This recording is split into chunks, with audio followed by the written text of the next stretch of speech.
you are welcome to Avasthi classes. I by myself RP Awasthi नमस्कार to you.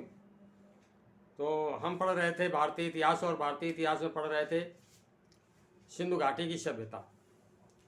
तो उसी अभी मैंने कुछ जो है तथ्य बताए थे, रिटन तथ्य थे जो याद करने लायक हैं। आज उससे हम आगे की बात करेंगे सिंधु घाटी की सभ्यता से। तो हमारा विषय है भारतीय इतिहास। भारतीय इतिहास और हम पढ़ रहे थे सिंधु घाटी की सभ्यता या हड़प्पा सभ्यता या सिंधु सभ्यता। सिंधु सभ्यता इंडस वैली सिविलाइजेशन।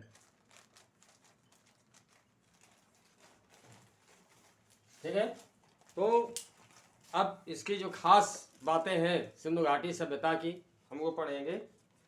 तो पहली बात जो क्या है वो है नगर नियोजन। नगर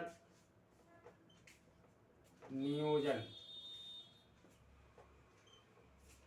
नगर नियोजन का तात्पर्य है कि जो भी नगर थे वो एक सुनिश्चित योजना के तहत बसाए गए थे। वेल प्लान्ड थे, यानी सुनिश्चित योजना, यानी पहले योजना बनाई गई, उसका खाका खींचा गया। इस तरह से नगर बसाए गए थे।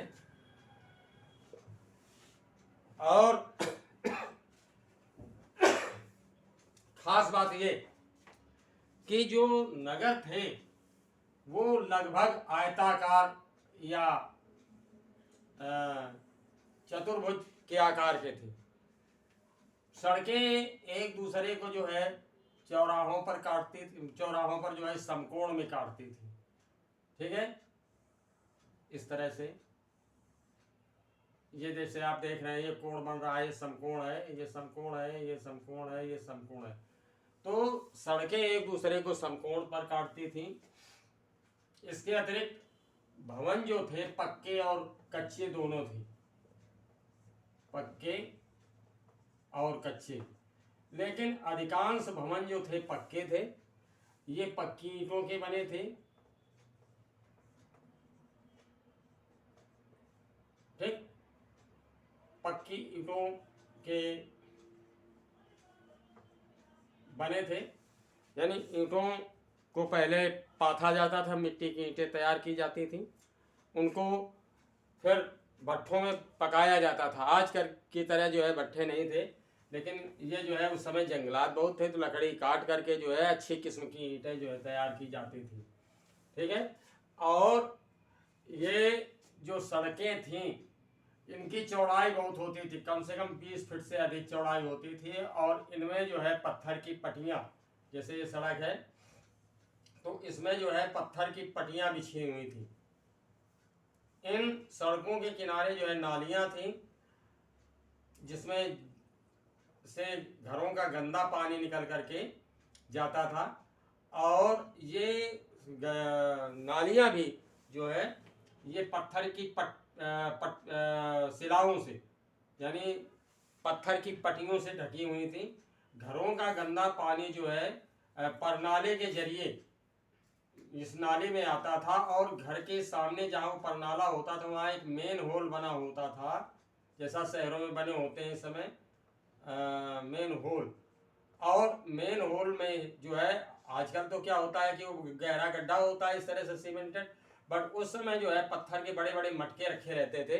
अब पानी ओवर फ्लो करके फिर ये जो है छोटी छोटी नालियों से बड़े नाले में जाता था, और ये बड़ा नाला किसी न किसी नदी या बड़े नाले में गिरता था, जिससे उस नगर में जो है कि का गंदा पानी सारा जो है बाहर निकल करके चला जाता था। तो ये बात हो गई। कहीं कहीं जो है 2 मंजिले मकान भी मिले हैं। और इसके अतिरिक्त जो है ये हर घर में जो है एक आंगन और कुआं, आंगन होता था और ये कुआं होता था। कुआं जो है घर के पिछवाड़े साइड में होता था, कुआं पिछवाड़े साइड में होता था। खास बात ये कि जो मकान होते थे इनमें मुख्य दरवाजा तो जो चौड़ी सड़क होती थी उधर की तरफ खुलता था। ठीक है, जैसे क्या है कि मान लीजिए कोई ये मकान है, ये चौड़ी सड़क है, अब यहाँ पर मकान बना हुआ है इस तरह से, ये मकान बना हुआ है ये। अब तो अब इसमें जो मुख्य दरवाजा होता था वो तो इस चौड़ी सड़क की ओर खुलता था, लेकिन एक दरवाजा इधर क्या होता है, जो पीछे होती थी तो यहाँ एक सकरी गली होती थी, सकरी गली होती थी, इससे कम चौड़ी होती थी। ये रास्ता जो है ज़्यादा चौड़ा होता था, कम से कम 20 फीट का होता था, 20 फीट का। और ये जो है गली होती थी स्ट्रीट, और ये मेन रोड होता था। ठीक, तो मुख्य दरवाजा तो मेन रोड की ओर खुलता था, एक दरवाजा यहाँ भी होता था, और ज्यादातर निकलने का काम जो है, आवाजाही का काम जो है इसी गली के जरिए किया जाता था, ताकि ये जो है मेन रोड से निकलने वाले लोगों की नज़र घर के अंदर क्या हो रहा है इस पर ना पड़ पाए। घर में जो है ज़्यादातर मध्य भाग में एक आंगन जरूर होता था, एक कुआं होता था, स्नानागार होता था। तो ये खासियत थी उस समय के रहन सहन की, यानी नगर नियोजन की। तो एक ये जो है खास बात थी। मकान जो है मैंने आपको बताया कि पक्के होते थे और ज़्यादातर 2 मंजिले होते थे, और यहाँ पर जो ईंटें मिली हैं वो अलग अलग आकार की हैं, ठीक है, लेकिन उनका जो अनुपात है वो सुनिश्चित अनुपात है।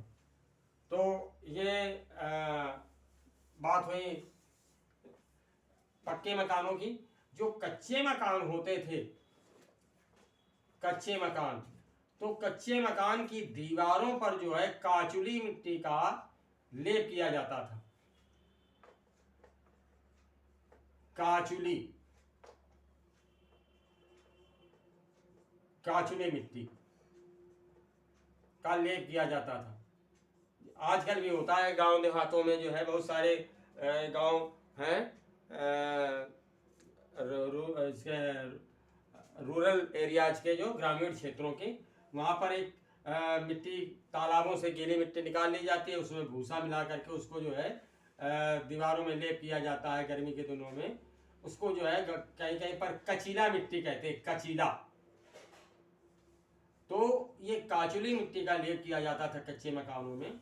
अब मकान चाहे कच्चा हो चाहे पक्का, उसकी जो छत होती थी यानी शहतीर होती थी, शहतीर यानी छत, ये जो है कच्ची होती थी। यानी जैसे मकान है, ये मान लीजिए एक दीवार ये है, एक दीवार ये है, तो यहाँ से यहाँ तक ये लकड़ी की कड़ियाँ, या कहीं कहीं पर धन्नी कहा जाता है, धन्नी, या उसको आरा मशीन की चिराई से जो लगती है उसको कड़ी बोलते हैं, कड़ी। तो ये रखी होती थी। फिर इस पर जो है यहाँ पर भी लकड़ियाँ रखी जाती हैं, पटरे रखे जाते हैं इस तरह से। और यहाँ पर जो है एक विशेष तरह की, जैसे पतार है, लमछर है, लमछर,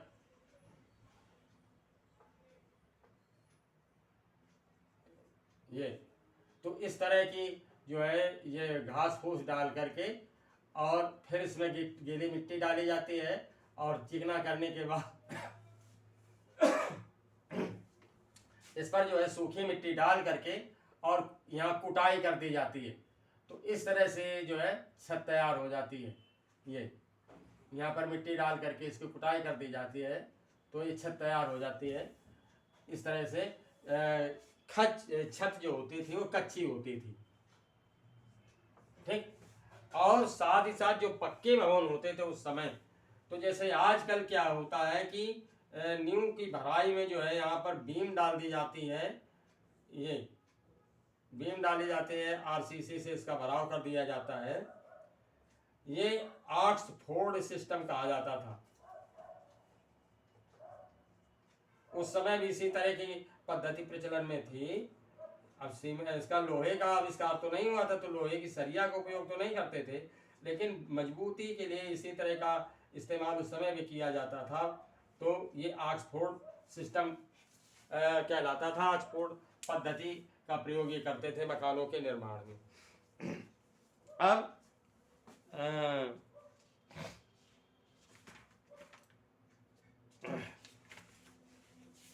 जो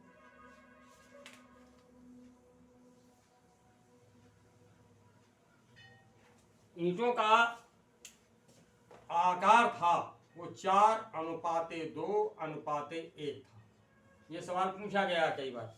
ईंटों का जो अनुपात था वो 4:2:1, यानी लंबाई अगर 4 होती थी, 4 बित्ता मान लें, इस तरह से मान लो ऐसे, या 4 फुट मान लें, तो चौड़ाई जो है 2 फुट, ऊंचाई 1 फुट, इस तरह से जो है जो भी नाप रखी जाती थी वो अलग अलग साइज की ईंटें मिली हैं, लेकिन उनका जो रेशियो था, अनुपात था, वो जो है 4:2:1 था। तो ये बात हो गई जो है इनके नगर नियोजन की, रहन सहन की। अब हम बात करेंगे, ये आवास की बात हो गई, नगर नियोजन की हो गई। अब हम बात करेंगे इनकी जो है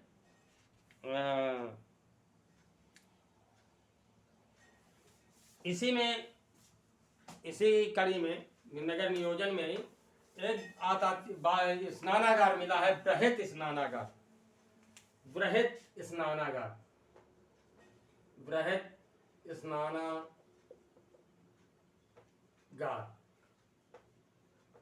स्नानागार का मतलब होता है बाथरूम।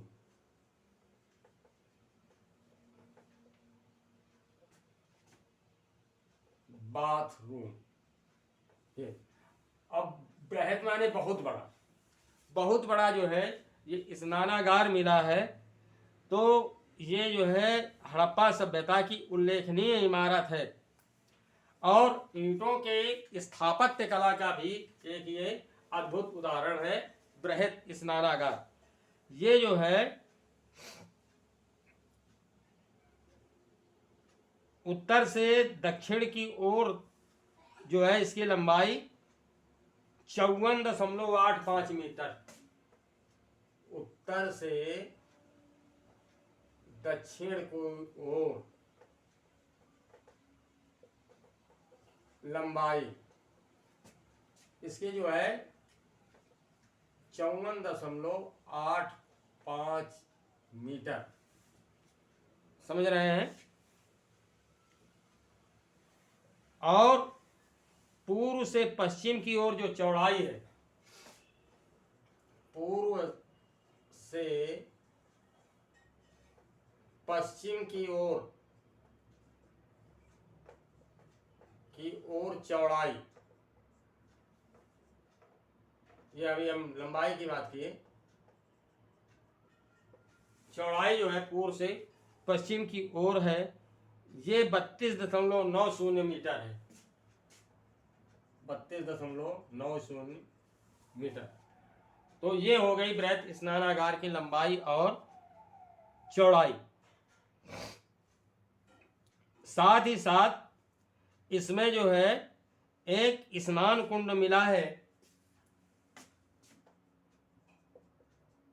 स्नान कुंड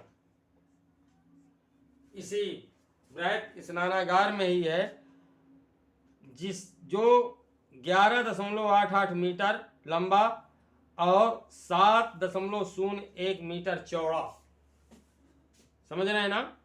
11.88 मीटर लंबा, 11.88 मीटर, ये इसकी लेंथ है, लंबा है, ठीक है। और 7.01 मीटर चौड़ा है, ये इसकी ब्रेड,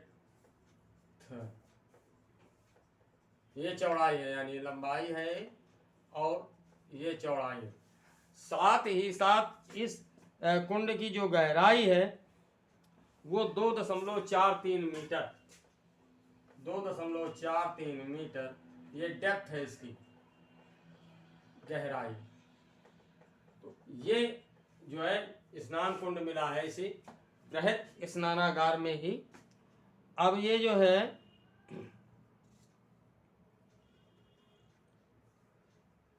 ये स्नानागार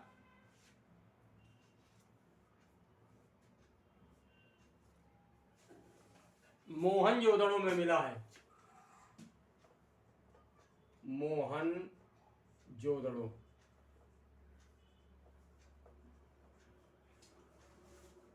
ठीक है। मोहनजोदड़ो की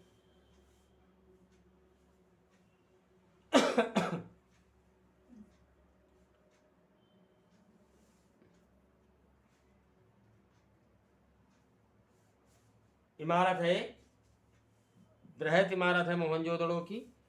तो ये खास बात हो गई। अब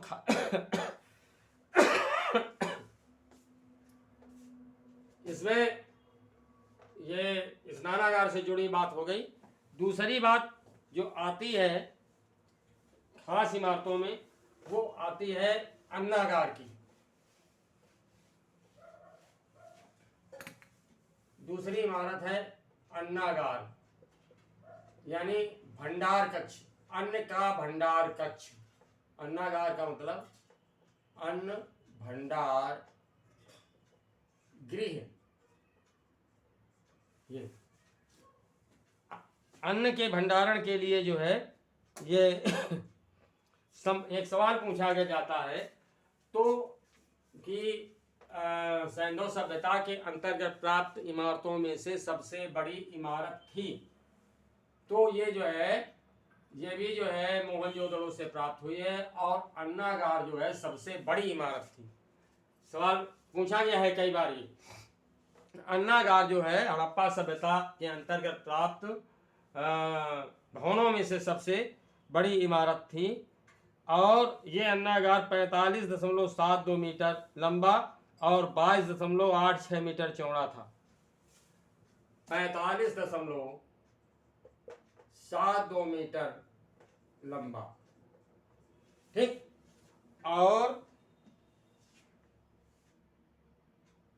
22.86 मीटर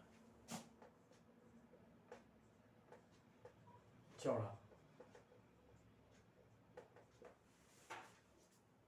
ये अन्नागार की नाप थी। इसमें हवा के संचरण की भी व्यवस्था थी, और साथ ही साथ एक सभा भवन मिला है।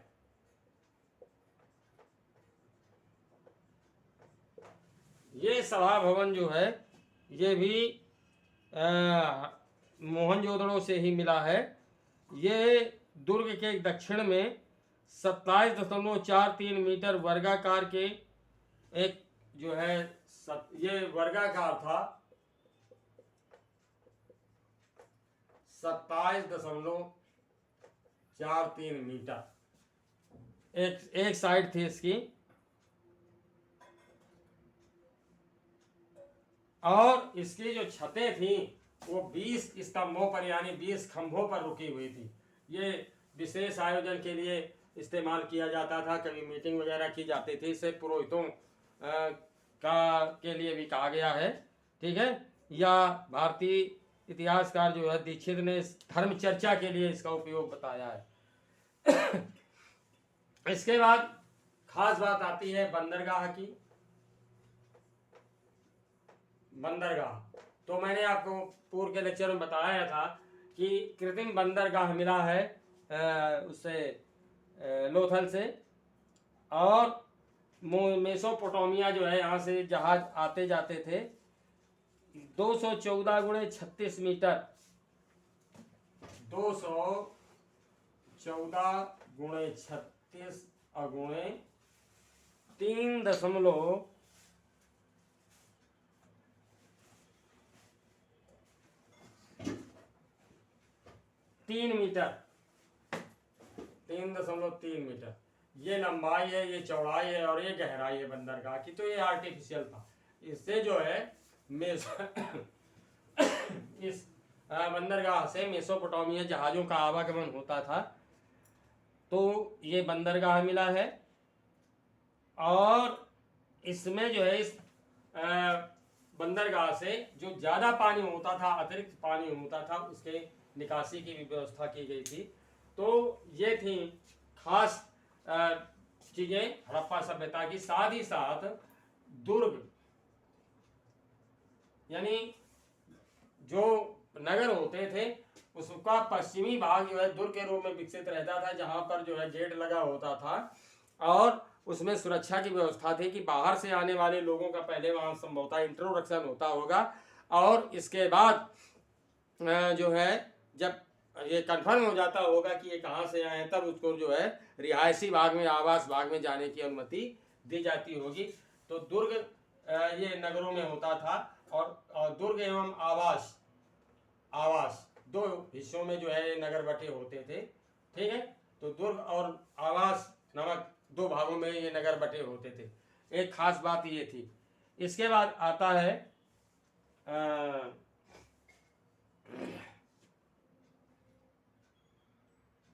कि ये सभ्यता जो है, अब आते हैं बात हम करेंगे कि ये सभ्यता जो थी हमारी कितनी देखिए विकसित थी। अब बात करेंगे हम कला की। अभी तक जो बातें हुई नगर नियोजन की हुई, कला के अंतर्गत जो है हड़प्पाई लिपि,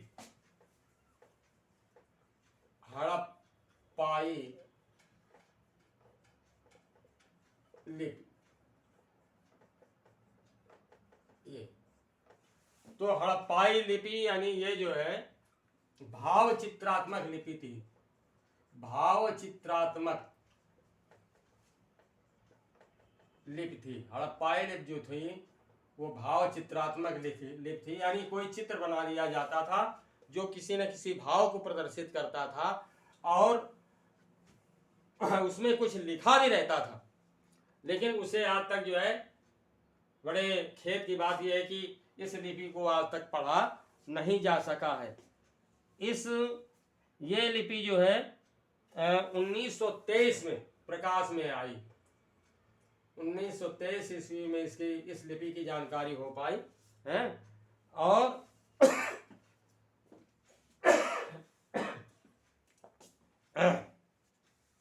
इस लिपि की जानकारी जो है, इसमें जो है अब तक मैक्सिमम 400 अक्षर प्राप्त हुए हैं। इस लिपि के अभी तक मैक्सिमम 400 अक्षर प्राप्त हुए हैं और इसमें इस लिपि में जो है 17 चिन्ह प्रयुक्त किए गए हैं। 400 अक्षर हैं और 17 चिन्हों का प्रयोग किया गया है। ये लिपि जो है दाईं से बाईं ओर लिखी गई है। यह है लिपि दाईं से, पूछा गया है सवाल एक, दाईं से बाईं ओर लिखी गई है। जैसे उर्दू लिखी जाती है इस तरह से, मान लीजिए ऐसे तो दाहिने ओर से बाईं ओर को लिखा गया है इसमें। तो ये बात हो गई जो है हड़प्पाई लिपि की। अभी हाल ही में जो है के.एन.